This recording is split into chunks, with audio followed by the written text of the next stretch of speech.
Bom momento, aqui é o Judes e eu tô aqui de rosa porque vocês já devem imaginar, na verdade já deve estar no título desse vídeo, mas eu vou falar sobre o filme Barbie.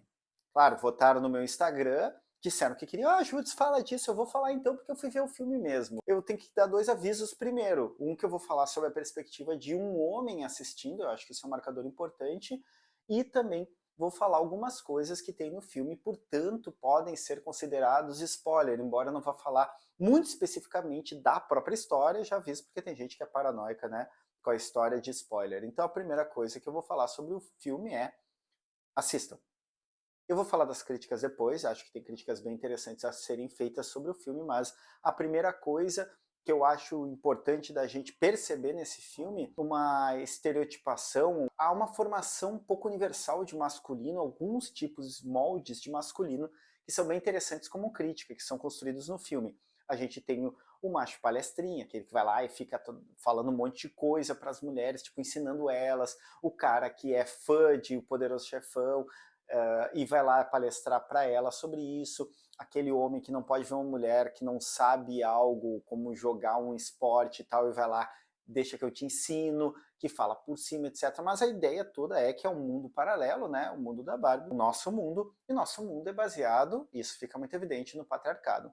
Uma vez que o personagem Ken, um deles, são vários, isso é engraçado também, e tem um fundo que me parece filosófico, porque é um homem genérico, no fim das contas, o homem genérico da heteronormatividade. Quando o Ken vem com a Barbie para o nosso mundo, ele se encanta pela primazia masculina. E aí entra um pouco Foucault, e eu posso falar que Deleuze, que é a captura do desejo, porque ele começa a se sentir valorizado, ele começa a não se sentir secundarizado, ele não se sente coadjuvante, vê que os homens mandam em tudo, os homens andam a cavalo, os homens são aqueles que controlam tudo, e isso seduz ele.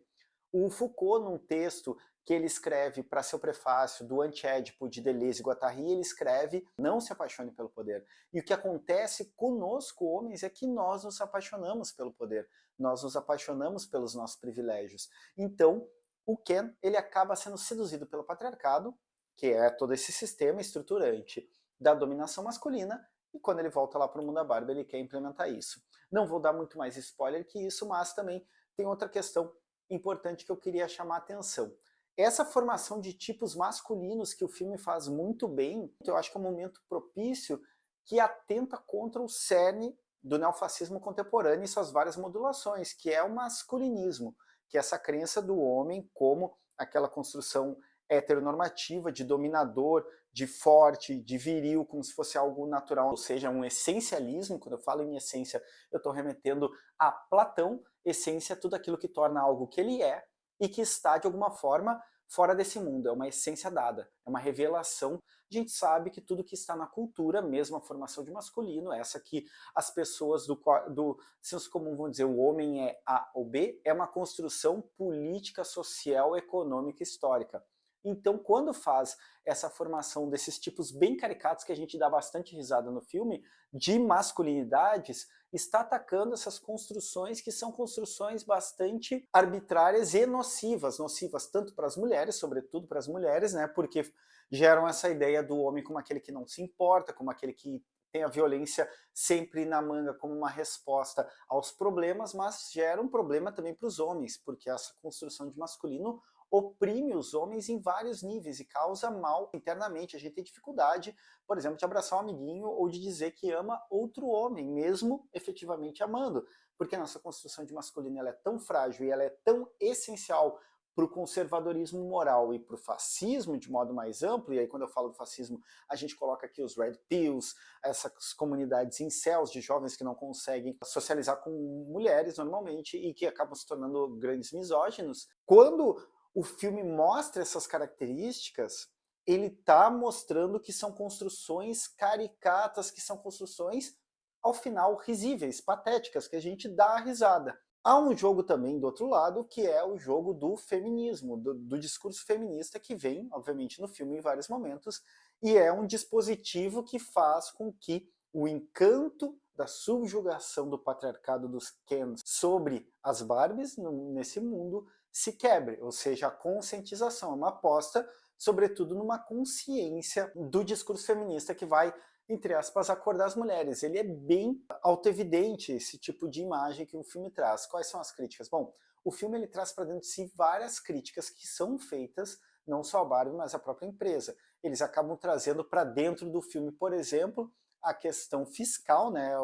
A Mattel dever dinheiro para o fisco estadunidense. Eles trazem a questão da crítica de que a Barbie como modelo de corpo, de modo de ser branco, loiro, etc. Isso está numa fala, teria atrasado o feminismo em 50 anos. Ao mesmo tempo que é interessante que eles tragam, é um jogo comum dentro dos poderes, principalmente do capitalismo neoliberal, de internalizar a crítica, ou seja, quando coloca a crítica para dentro, é um jeito de domesticar e de modular essa crítica. Ela se torna quase que interna, e quando ela se torna interna, ela já está modulada, ela já está formatada num modo que ela se torne menos nociva.